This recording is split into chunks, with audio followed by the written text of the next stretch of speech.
Hello বন্ধুরা, তোমরা কেমন আছো? আমার গাছ পাতার ভিডিওতে তোমরা কিন্তু প্রচুর প্রচুর ভালোবাসা দিয়েছো।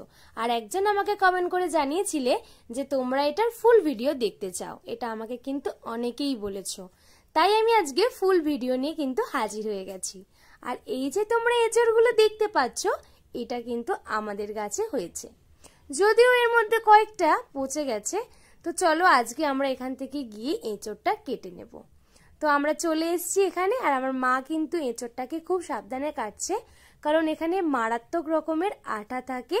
তো সেই কারণে কিন্তু আঠাটাকে ভালো করে ঝরিয়ে নিতে হবে। এঁচড় কাটার খুব সহজ ও সরল টিপস গুলো তোমাদের সঙ্গে আজকে শেয়ার করে দিচ্ছি। প্রথমেই প্লাস্টিকের গামলিতে 1 গামলি জল নাও, তার মধ্যে দিয়ে দাও সর্ষের তেল আর হলুদ গুঁড়ো, আর কিচ্ছু লাগবে না।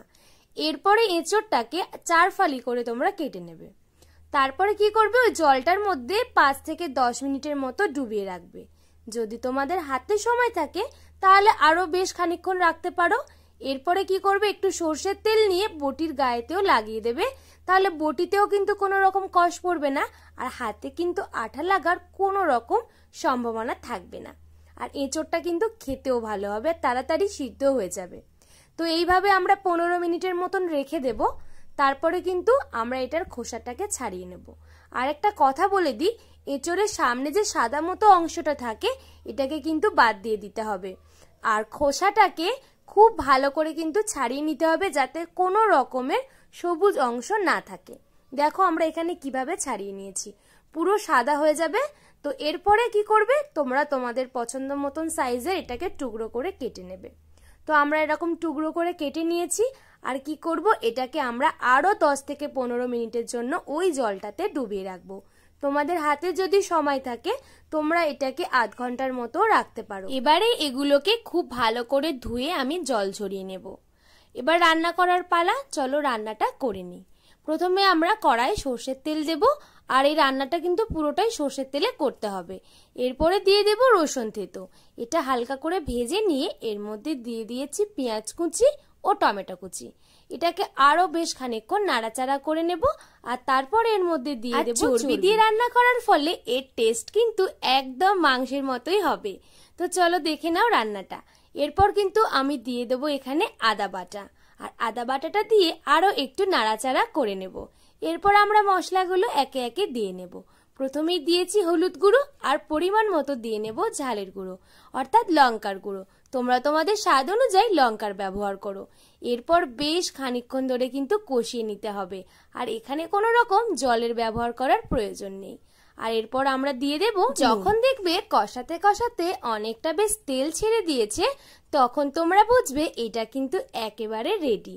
আর রেডি হয়ে আসলে দেরি না করে চটপট কিন্তু অন্য জায়গায় এটাকে নামিয়ে নিতে হবে।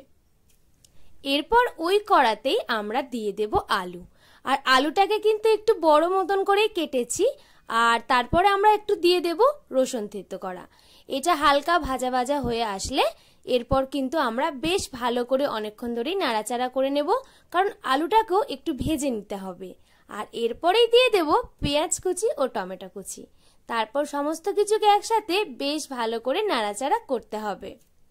আর এরপর দিয়ে দেব আমাদের জল ঝরিয়ে রাখা এঁচড়গুলো। আর এগুলো দিয়ে একে একে আমরা মশলাগুলো দেব, কিন্তু প্রথমেই একটু নাড়াচাড়া করে ভেজে নেব, তাহলে এঁচড়ের কাঁচা যে গন্ধ সেটা চলে যাবে। এরপর দিয়ে দেব নুন। নুনটা দিলে একটু এঁচড়টা কিন্তু কমে আসবে। আর নুন দিয়ে বেশ খানিকক্ষণ নাড়াচাড়া করার পর দিয়ে দেব আদা বাটা। আদা বাটাটা দেওয়ার পরেও বেশ ভালো করে মিশিয়ে নিতে হবে সবজিগুলোর সাথে। এরপর আমরা দিয়ে দেব পরিমাণ মতন হলুদ ও লঙ্কার গুঁড়ো। তোমরা চাইলে এখানে কাঁচা লঙ্কারও ব্যবহার করতে পারো। এরপর সর্ষের তেল দিয়ে খুব ভালো করে কিন্তু এটাকে কষাতে হবে। এটা একটু সময় ও ধৈর্য দুটোকে নিয়ে কিন্তু এটা ভালো করে কষিয়ে নিতে হবে, যতক্ষণ না বুঝবেন কষানোটা কমপ্লিট হয়েছে। এরপরই কষিয়ে রাখা যে চর্বিটা ছিল সেটা কিন্তু আমরা অর্ধেকটা দেব। অর্ধেকটা দিচ্ছি এই কারণে, কারণ এটা গলে যাবে, তাই নামানোর আগে বাকি অর্ধেকটা কিন্তু আমরা দিয়ে দেব। তাহলে কিন্তু খাওয়ার সময় মুখে পড়বে আর এটা ভালোও লাগবে। তো বেশ ভালো করে কষানোর পরে দিয়ে দেব জল, আর জল ঢেলে কিন্তু চাপা দিয়ে সিদ্ধ হতে দেব। আর ঠিক এই সময় গরম মশলাটা কিন্তু আমি শিলনোড়াতে বেটে নিয়েছি। এবার আমি ঢাকনা খুলে দেখবো সিদ্ধ হয়েছে কিনা। তো চলো তোমাদেরকে দেখিয়ে দিই এটা সিদ্ধ হয়েছে কিনা। সবজিটা কিন্তু খুন্তি দিয়ে কেটে তোমাদেরকে দেখিয়ে দিচ্ছি, দেখো একদম সিদ্ধ হয়ে গেছে এঁচড়গুলো। আর ঠিক এই সময় দিয়ে দেব গরম মশলা আর চর্বির বাকি অংশটা। এরপর নামিয়ে গরম গরম ভাতের সাথে পরিবেশন করুন। কেউ কিন্তু ধরতেই পারবে না এটা এঁচড় খাচ্ছে নাকি মাংস খাচ্ছে। আজকের ভিডিওটা তোমাদের কেমন লাগলো অবশ্যই কিন্তু কমেন্ট করে জানাতে ভুলবে না। আজকে এইটুকুই, টাটা।